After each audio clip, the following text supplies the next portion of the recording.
panel session on controlling ultra-cold matter.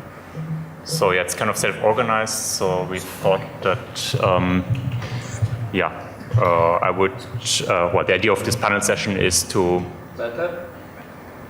Yes, right. Sorry.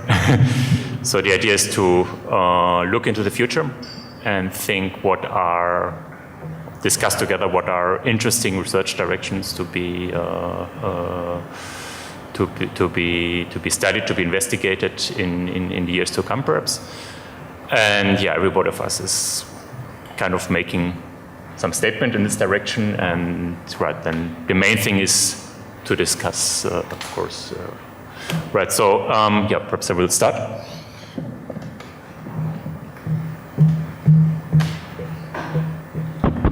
All right, it works.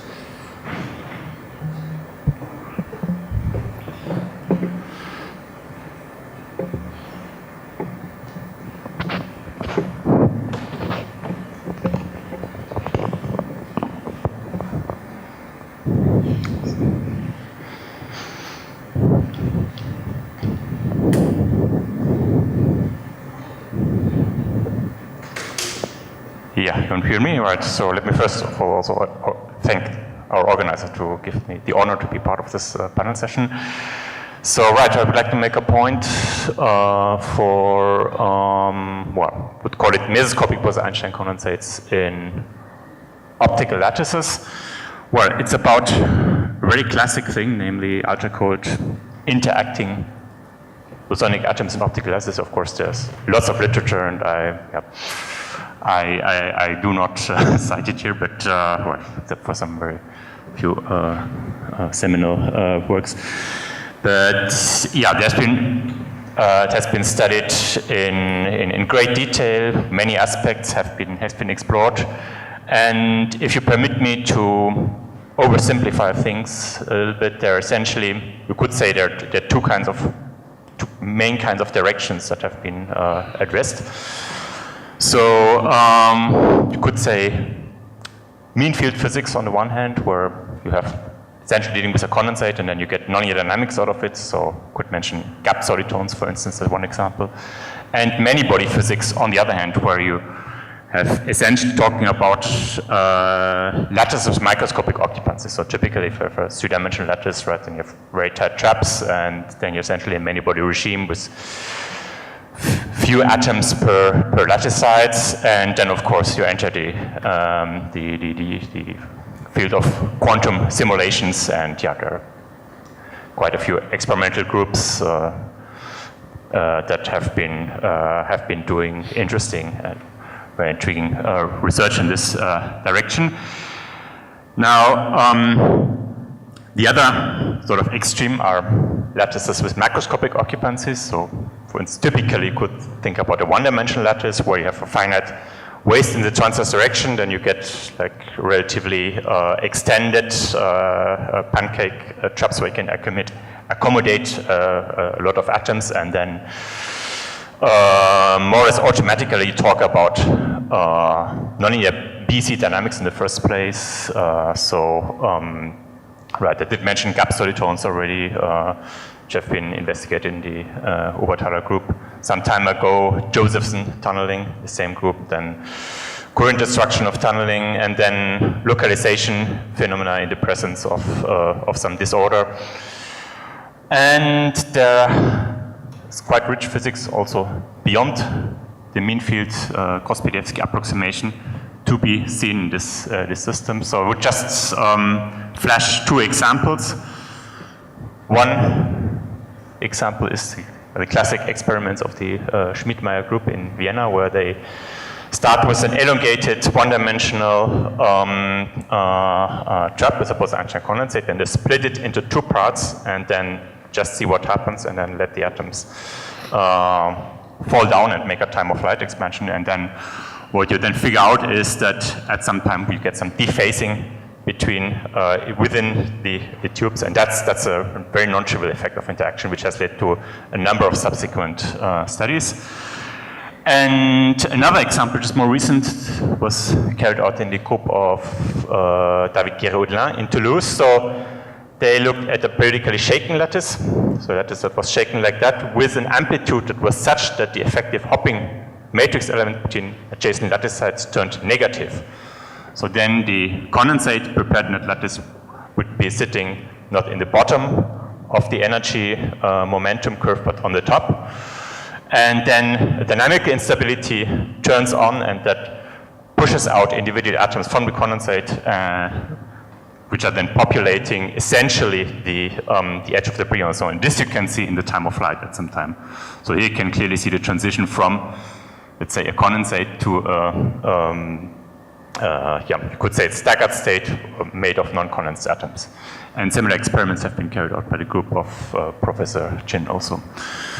Right, so in a sense, there are very interesting physics in this context, and what I think could be worth exploring it, and has been, to my personal appreciation, but you may disagree with it, a little bit underexplored, is sort of the interplay between these two extremes, namely, with Einstein condensates and optical lattice with mesoscopically populated lattice sites, which could have some 10 to 50 atoms per site. So I could imagine, for instance, you would start with a two-dimensional lattice, and you have some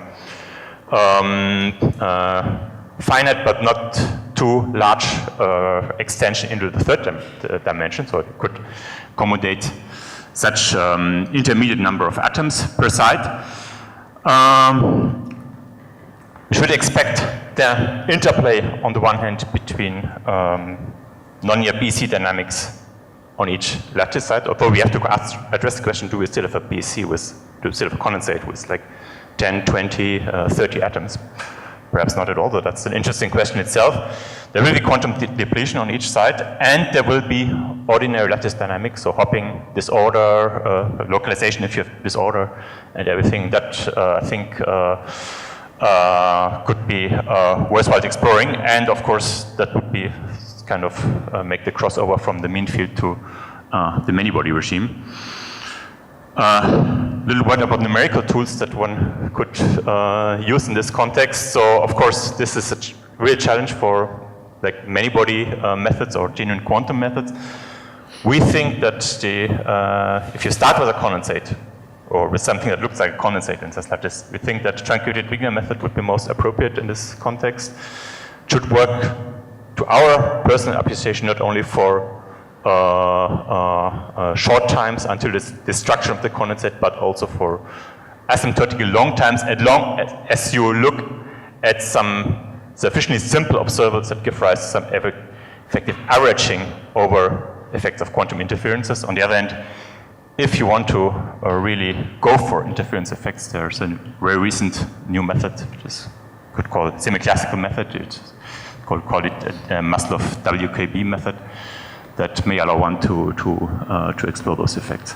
Yeah, and finally, we could also think of, we have learned a lot about exotic lattices, the quotation marks, so lattice made of synthetic dimensions, momentum space lattice, superradiance lattice, time crystals, and we should also ask the question, what is, how would mesoscopic Bose-Einstein condensate space behaves in such more exotic lattices?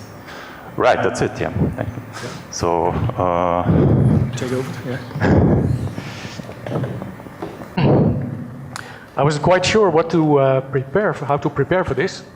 But then it occurred to me that if you look at the title of our colleague, it says from ultra-cold atoms to solids. And then it occurred to me that we haven't really heard much about solids yet, maybe about simulated solids. And what would actually happen if you bring ultra-cold atoms to a real solid? Of course, you're going to hit the surface. And so then the question becomes, can you have quantum control of ultra-cold atoms in the vicinity of a real surface, let's say? And then you might ask, well, why would you ever want to do such a thing? Therefore, I will flash just briefly a few of the opportunities that are offered by such a combination, the things that have kept us motivated, so to speak. But then you will soon also discover that there are some massive challenges involved as well. So the system that we have been working on is what we call an atom chip, and they trap ultra-cold atoms magnetically. And the basic trapping mechanism is that of a Z wire, where you send a current through, and with an extra bias field you create a minimum in a magnetic field. But now if you realize that if you take a magnetic film like this one, and which is magnetized, so this is a funnily shaped piece of magnetic film magnetized out of plane, then this produces a magnetic field which is the same as if there was a current running along the edge. This is magnetization current, and this can be something like 150 milliamps or so. And now you will recognize that there's all these Z wires, but now there's a whole lattice of them. So that way you can make a trapping potential that looks like a lattice, sitting just above the surface, and yeah, that way create lattices. And this works. Here you see a picture of such a lattice, and in fact you can do some fun things with that.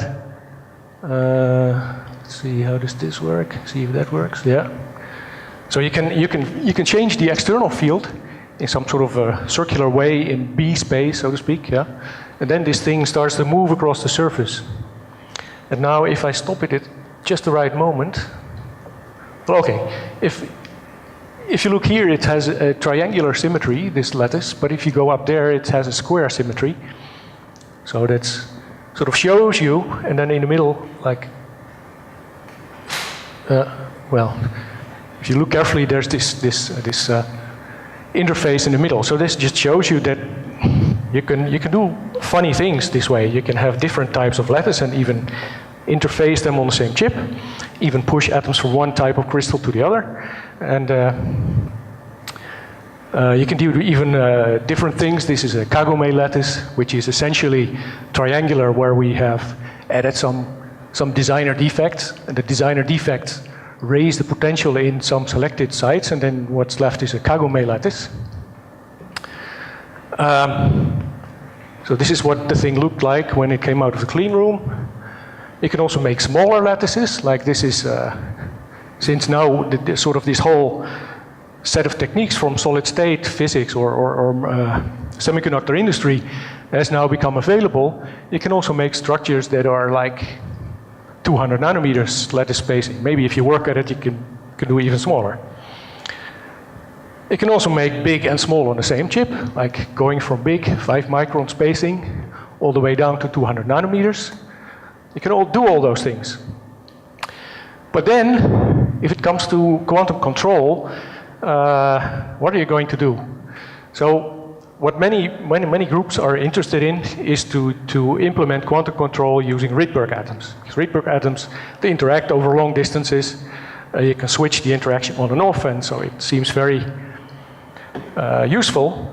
But then what you find quickly is this, you run into this old quote from Wolfgang Pauli, who said that God made the bulk and the surface was invented by the devil. So this brings us to the challenges of this type of stuff. And we found one of these things, these devilish things, so to speak, let's say some 8 years ago, where we measured using Rydberg EIT what is the electric field near the surface of our chip. And you see that as you approach the chip, 200 microns down to like about 40 or so, the electric field shoots up. And this was traced back to sort of adsorbates or patches of rubidium sitting on the surface, producing electric fields. So the rubidium atoms sit on the surface as like a small dipole, and a distribution of these dipoles produces electric fields. Very similar things were also seen by the group of Joseph Fortag in Tübingen. You see sort of the same type of curve, but now they have also looked at this curve as a function of how many cold atoms were deposited onto the surface. So it's really bringing your cold atoms to the surface also spoils something, right? And then of course you may wonder, well, what could you do to counteract these effects? If you really want to do quantum control, you have to do something about this. One possible solution could be this experiment by the Oklahoma group from Jim Schaffer. And what they did, they took a single crystal of quartz, and they produced low energy electrons close to the surface. And these low energy electrons then sort of settle on the surface and they cancel the electric fields. But this requires really an atomically flat surface, like angstroms or so. Okay? So if you want to go to the clean room and have some complicated structure and then have a single crystal as a top surface, this is, it's not quite compatible maybe.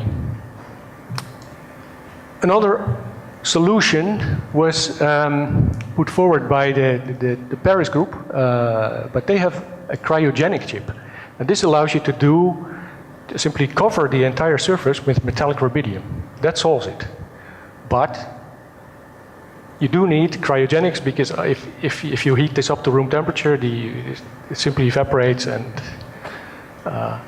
you're done. But this works very well because you see that the Rydberg excitation spectrum now narrows down to something very narrow, and they see coherence times that are essentially the lifetime of the Rydbergs itself. So, and then yesterday we heard beautiful results from Tilman Pfau from the Stuttgart group. Now this is not ultra cold atoms, it's actually hot atoms.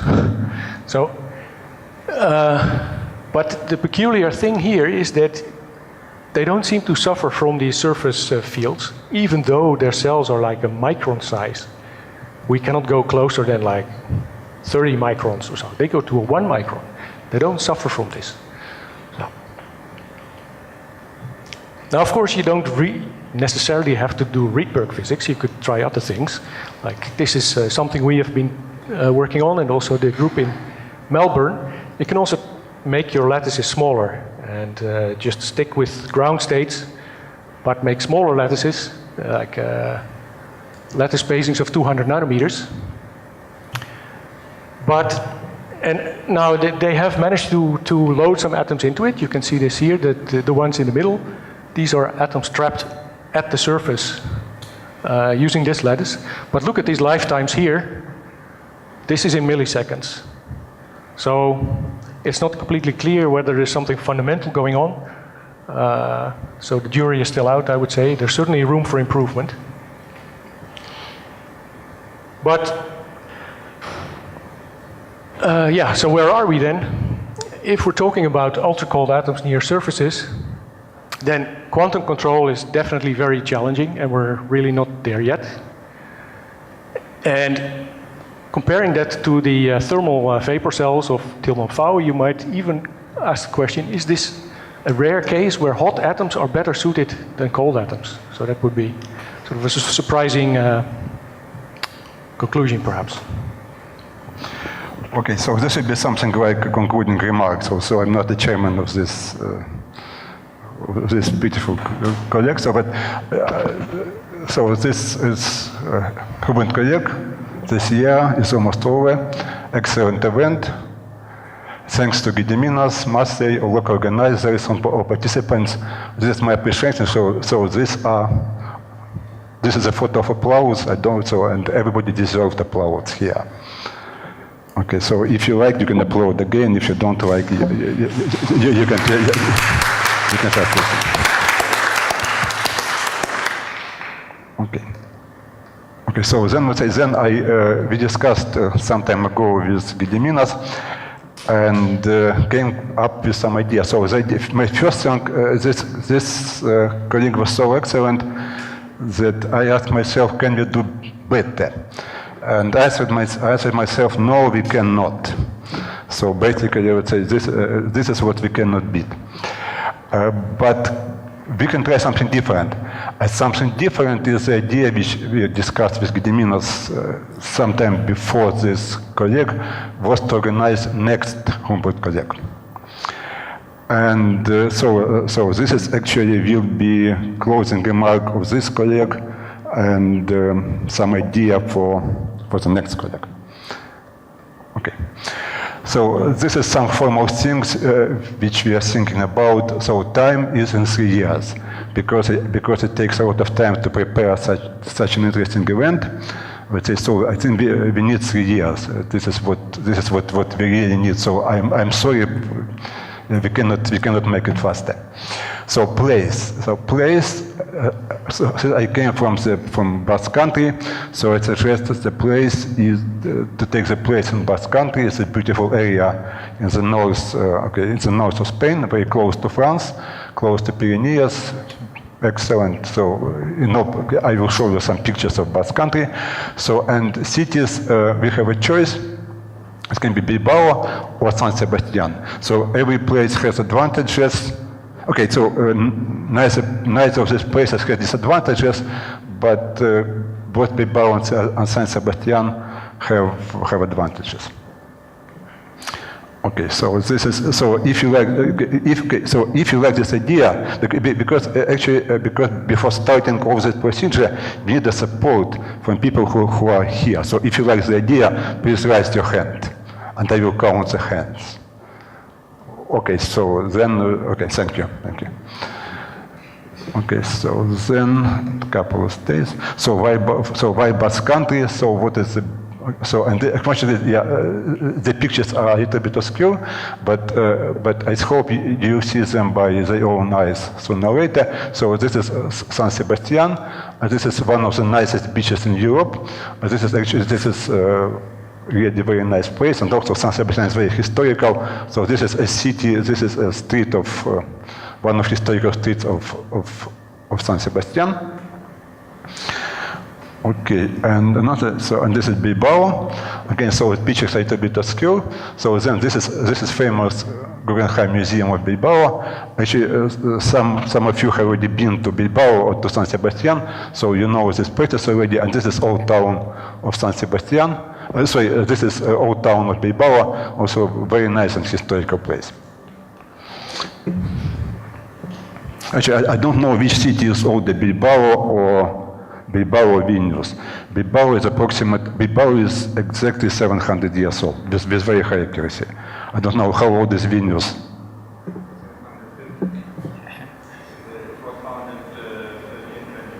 Okay, so this means that both Vilnius and Bilbao are of the same age.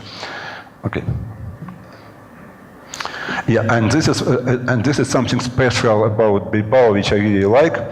This is unusual because this is a famous white bridge of Bilbao. It was built by Calatrava, a famous Spanish architect. And I am jogging almost every evening along the river. And here, I don't have pointer, but you can see the left part on the river just here, the left part of the bridge just here, and this place is usually used by homeless people to sleep there during night. But once I was surprised because exactly this place I found this formula, this Euler formula. And this I was really shocked because basically this means that even it looks like that even homeless people in Bilbao do some complex number theory. Okay, and unfortunately, so I keep this photo for some time. Unfortunately, you cannot see it in Bilbao anymore because some time ago. The city of Bilbao ordered to clean all surfaces in the city for before some holiday. So there is no this formula there anymore. Okay, but this is really spectacular thing which you would like about Bilbao. But then, what we need, we need a topic, and we need to justify this topic because, again, so as we discussed with Gediminas today and long time ago, we cannot apply for the same colleague with the same scientific topic because Humboldt Foundation, which is very generous, nice, but I don't think that they will fund another workshop with the same topic even in 3 years. So, and I want to make a quote. This is from Emanuel Rashba. This is famous Soviet-American theoretical physicist, and many of you know this name. And this is a quote: "You have to be really crazy to predict what will happen in physics in 3 years." This is a quote from 1987 when he still was in the Soviet Union. So then we try to be not very crazy, and then we are going to find topic. And I propose to discuss the topic now. We can make a kind of brainstorming, and then we can make using email and all modern tools. We can make an analysis and find the most appropriate one.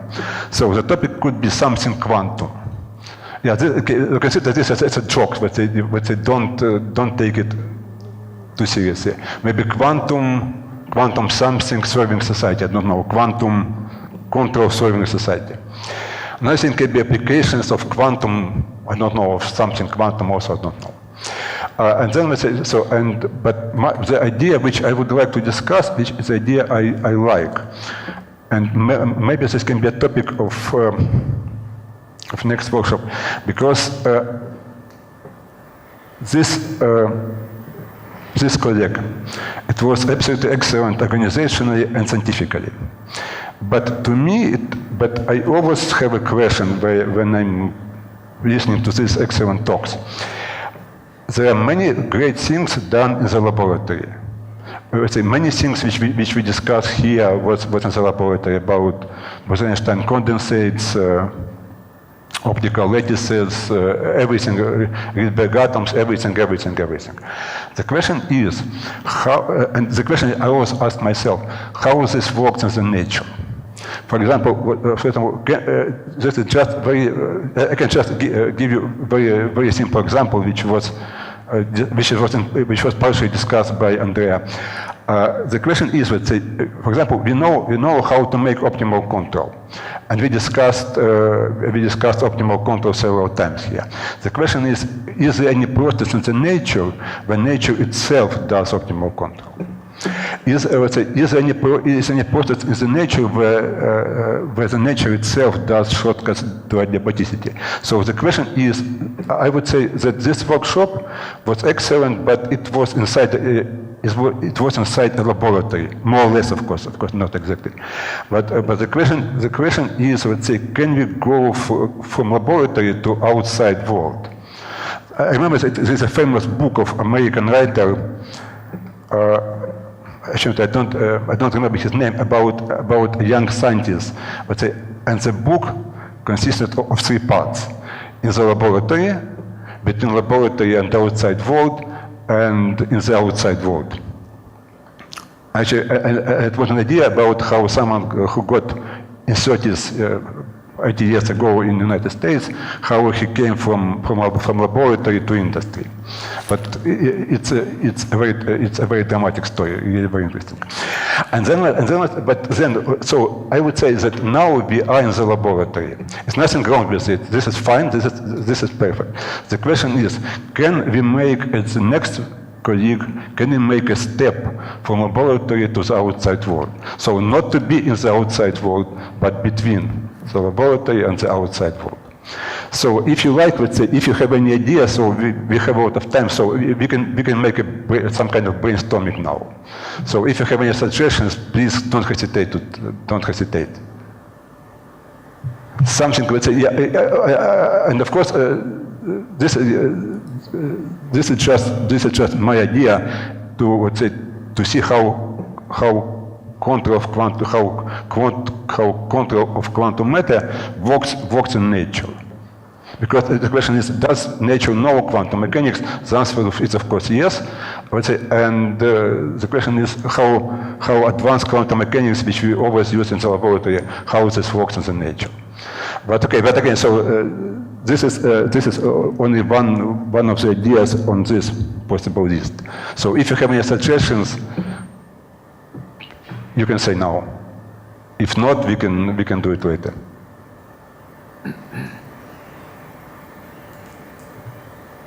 Or we can stay in the laboratory, and so it's okay. Nothing wrong with it.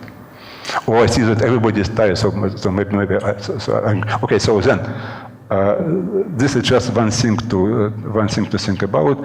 So this is my email, and we can. Okay, so you're welcome to write me any ideas. Let's say, and of course, yeah, if you will find really good idea for next colleague in the Basque Country, then let's say then it will be much easier. Then it will be much easier and much better, much more motivation to do all this complicated work, which was done this year by Gediminas and Masai, let's say, and also to encourage people to do a lot of organizational things. So, and I hope this talk will be also on, Gediminas, I hope this talk will be also online. I will give you this file so everybody can see my email, and then let's say, just share with me ideas about the topic of next colleague. You let me say something.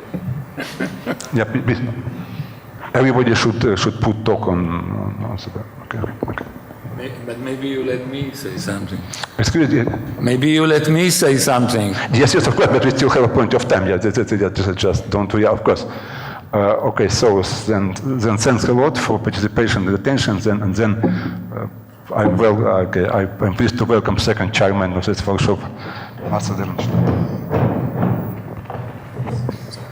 So, do you need the mic?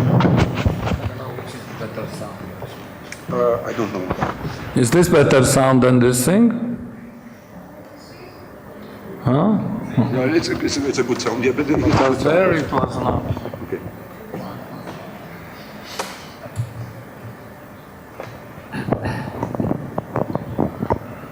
Hello? Okay, I haven't prepared any slides because this is a theater, so I will act. Okay, that's why I need this, is better. So, I have three ideas for the lines of research that could be represented in the Humboldt Colloq in 2029, which are 21, sorry, which all touch cold atoms and the things that we have been doing here, but go much further and are much more general. So the first subject that I want to talk about is that I would like to make connection or even synergy between the ultra-fast science and ultra-slow science of cold atoms. So ultra-fast science, or maybe even focused on attosecond science, deals with the situations that you have strong, short laser pulse hitting the electron in an atom. So electric field of the laser oscillates like that. Electron is my head, okay? So at some moment it tunnels, well, in this moment it tunnels out of the atom, okay, and flies in this direction, but electric field change the direction, so electron comes back to the nucleus, and here several things can happen. It can recombine, it can be rescattered and go with some much bigger energy away. It can also never come back to the parent ion, that's also true, but so be ionized simply. It can also hit another electron and kick it out. This I cannot show because I cannot have two heads.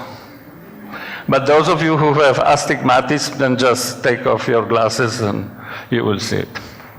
Okay, so this is attosecond science. What happens in these processes? The so-called high harmonics are generated, so photons of very high energies. High energy electrons may fly out. This is above threshold ionization. And non-sequential multiple ionization may take place in which many electrons are emitted. In the recent years, there was a huge interest in applying this kind of things to solids. So we are going to solids now. What happens with the solids? There are some situations in which mechanism is similar. You have electron in the valence band. It tunnels to the conduction band, and this electron pair hole does exactly what I said, okay? And then recombines, producing harmonics and things like that. People started to measure these things, in particular in the materials which have topological properties. So they have non-trivial Berry curvature, or even there are proposals of doing this with the really non-trivial topological materials and see in the signal of the harmonics the signatures of the topological phase transition and topological order. Now, what this has to do with the ultra-cold atoms. About 20 years ago, I think four people who are in this hall have written a paper in which we have made a very simple observation that if you take atoms in a trap and you start shaking this trap, or atoms in the lattice and you start shaking this lattice, if you go to the system of coordinates which oscillates with this shaken trap, then you obtain a linear oscillating potential in this other frame of reference. This is called Kramers-Hanneberger transformation. It simply relates this shaken motion to the linear oscillating potential. So we propose in 20, we was Kazik on this paper, I guess, Marek, and Mariusz? Mariusz, no, Mirek Brewczyk was, Anna Sanpera, Ralph Doom. It was FISREV letter in which we proposed to simulate with the ultra-cold atoms the phenomenon which is called in ultra-strong physics stabilization of atom in ultra-intense laser field. So this is the situation in which you shake this trap with the frequency is very high and nevertheless nothing comes out. This is very much related to the things that you were saying. So you see that we are on the same wavelength already, okay? So the idea would be, and David Welt even did this experiment last year, published in Nature Communication. He started to shake condensate in a trap and started to measure also how the atoms lift from that, with the assumption that he is simulating the ultra-fast science with ultra slow systems. Putting together to that all this topological aspect that I mentioned, I think it will be very fascinating new area in a sense. Okay. Second point that I wanted to mention is, of course, everybody knows that machine learning and neural networks are very fashionable, and this is even too much of that, probably. But why is it happening? Of course, the methods are the same that they have been developed in the 80s. It's only computers that become much faster and much more efficient. It's only memories that are they can handle big data and so on. That's why this area is booming. Now, what can we do with this area in quantum physics? A lot. Because in principle, there are three aspects that you can think about. One, you take classical machine learning and neural network methods and you apply it to quantum many-body systems. For instance, Alexander was writing papers on this subject. So you recognize, one of the things that neural networks do, they recognize patterns. And you can do it recognizing quantum phase transition or quantum phases. And they wrote two papers already on that subject. There are more and more papers on this thing. So using classical machine learning methods to quantum many-body problems. The second thing is more interesting even, using quantum mechanical methods to improve the machine learning. The machine learning people will tell you that you know nothing and you will never be able. But look, for instance, one example is you can encode the classical patterns into, which are given by pixels or something like that. So you can encode a set of patterns into an entangled state. You can encode it into some quantum state. And then investigate properties of the entanglement of this state in order to understand what happens on the level of machine learning. I don't know how much you know about machine learning, but many of these neural networks feed-forward codes act in such a way that there is a protocol how to teach the network, but after the network is already taught and after the network starts to perform what you want, you really don't understand why does it happen. What happens in the middle of these layers of the networks, in many situations you have no idea what happens. With this approach with entanglement, sometimes you can perhaps will be able to understand exactly what is the nature of the efficiency of the classical neural networks. And finally, the third thing, which is completely open, is the problem of building quantum neural networks devices, which maybe can be possible with disordered ultra-cold atom systems or similar systems, or topological ultra-cold atom systems that will store many topological states for example, as a stationary state, or that will store many input-output relation in some kind of Floquet evolution. So that was machine learning. And the third thing is also related to quantum technology. So it's going outside, but it's the following thing. Quantum computers are still very far from us. And this is not a question of scaling, or only to some extent a question of scaling, because already now it is possible to build machines which have 1,000 qubits, okay? The problem is that the fidelity with which these machines act are too low to call them universal quantum computers. You want to factorize the number which has 1,000 decimal digits. You cannot do it because you have to apply these gates and things like that in this computer so many times that you will lose completely what you want to calculate, okay? Then you say, okay, then I have to do the error correction. But then you have to increase the number of these qubits so high that it's also not available at this moment, okay? So the people started to think what to do with the processors that we have at this moment, and they have 50 qubits or something like that. So invent the algorithms that can be applied, can be used with 50 qubits, despite the fact that this, let's say, processors are dirty and they have a lot of errors. And this thing is very, very powerful. It really goes very, there is a lot of interest, both in computer science and in application on that. And for instance, Peter Zoller groups and the Rainer Blatt groups recently have made this kind of hybrid, actually, quantum processor, in which Blatt has this, his quantum machine. Zoller gives him some simple, asks him to prepare a simple state and to calculate energy of this state and it's in some vicinity. This information goes back to Zoller, who with his colleagues uses standard variation or Ritz principle in a classical computer to improve these states, give these states to the quantum processor which calculate the energy again with some vicinity, and so on and so on. This is called in the literature quantum eigen, how is it called? Quantum eigensolver, no? Somebody knows because I forgot. No, it's quantum eigensolver device or something like that. There is a technical term for that. So this is kind of hybrid system. So these are the systems that will probably be very strongly studied in the various contexts, because this can be also Josephson junction or whatever. But these are the systems that probably in the next year will dominate the quantum technology aspect of quantum computing. 3 ideas. Now I think we should ask the audience for ideas. The audience doesn't seem to have ideas.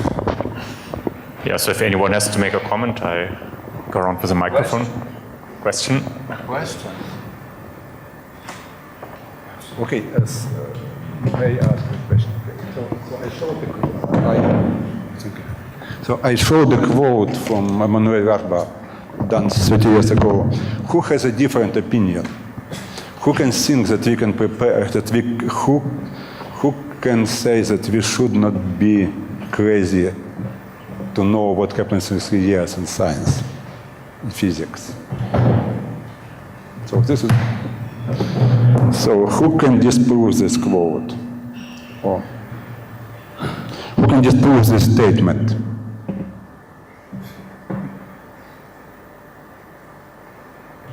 So everybody agrees, right? Nobody wants to disprove. Okay, is it good? Okay, good. So then. Well, maybe it can be very difficult to predict what physics looks like in 3 years, but we can certainly identify some topics that are sort of the immediate directions there from here. Yeah, for example, Maastricht suggested 3 very good topics. Let's say this is just. The question is maybe we can exclude some topics, maybe not, because you know that when you have not a long list of topics, can we exclude something for the next colleague? Not include, can we exclude something? Any opinion? Can someone say that for the next colleague we should not take this, we should by no means take this or that topic? Like quantum gravitation, I don't know, quantum computing, quantum biology, classical biology, biophysics, black holes.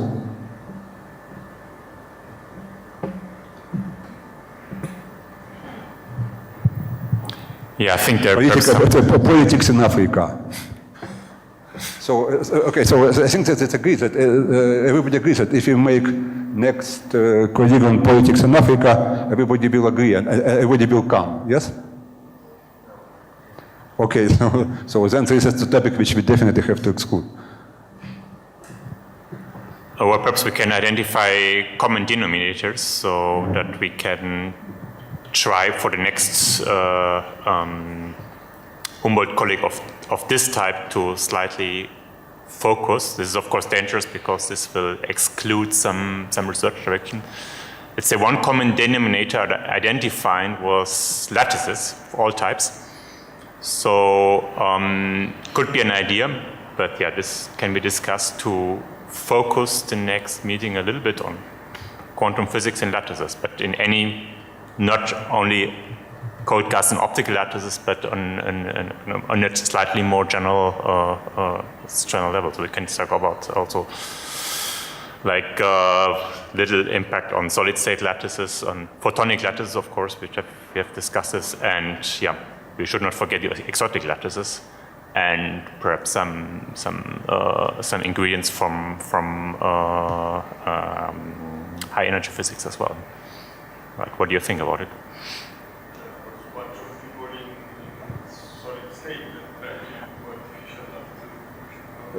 Yeah, the question is this, what is this artificial? It's for example, no, it's okay. But I will do it. Okay.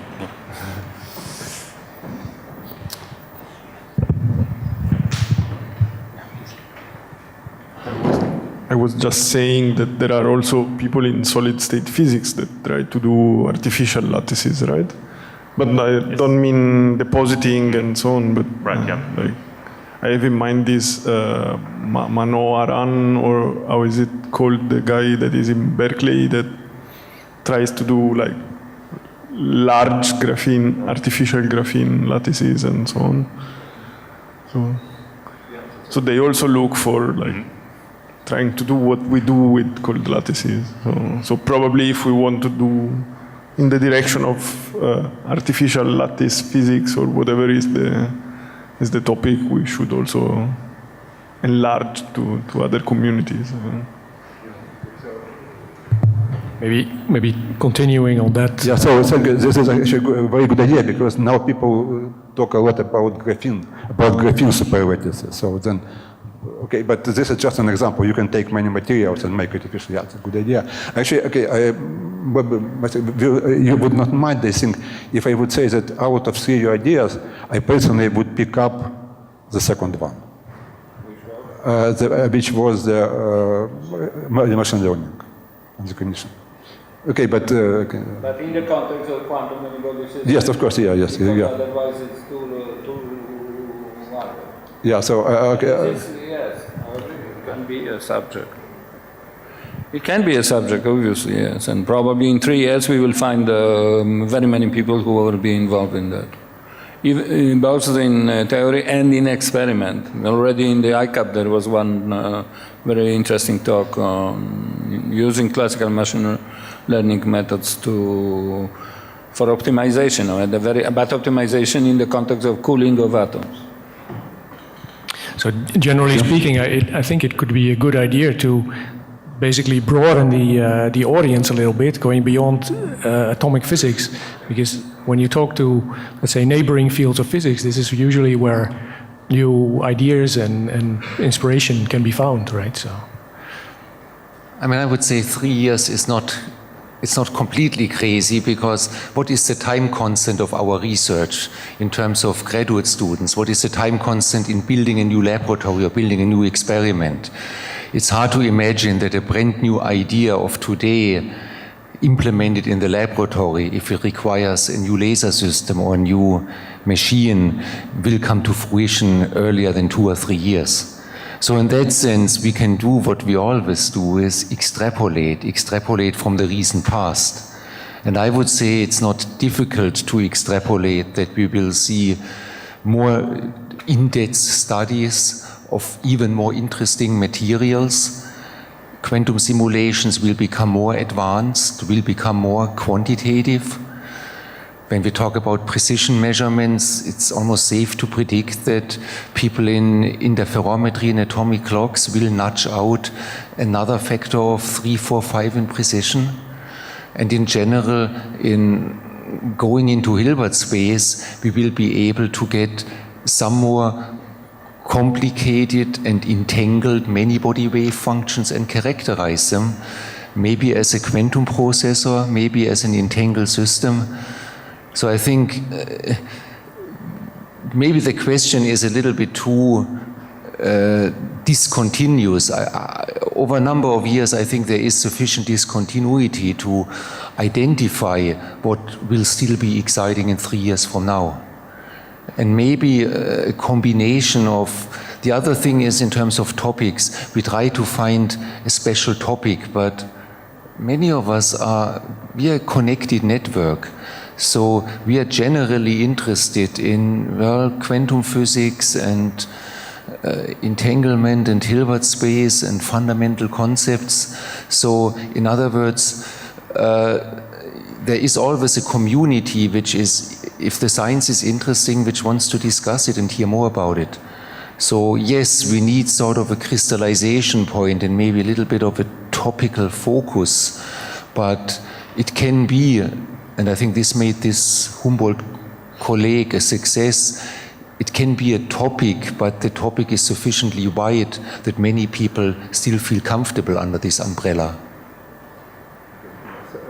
Thank you. I would just comment. This quote from 87 is not quote from today. So this quote was done 30 years old. So it's not. So of course many things change, but. I would like to, not about topics because it's difficult to say which, but this is Humboldt colleague, and we need to if you identify colleague, we also need to think that you need to have at least 30% of Humboldtians, at least 40. So, of course, if we move to some areas, we can identify new Humboldtians, but from these areas, because Humboldtians are working everything. But I think it's also a very important aspect that it is not just a conference, but a Humboldt colleague. Why don't we call it a gathering of quantum Humboldtians? Everybody who feels he or she is a quantum Humboldtian would be eligible to come. And well, maybe we narrow it down a little bit on fundamental quantum physics, but I think there is rich discussion and enough overlap. Good idea.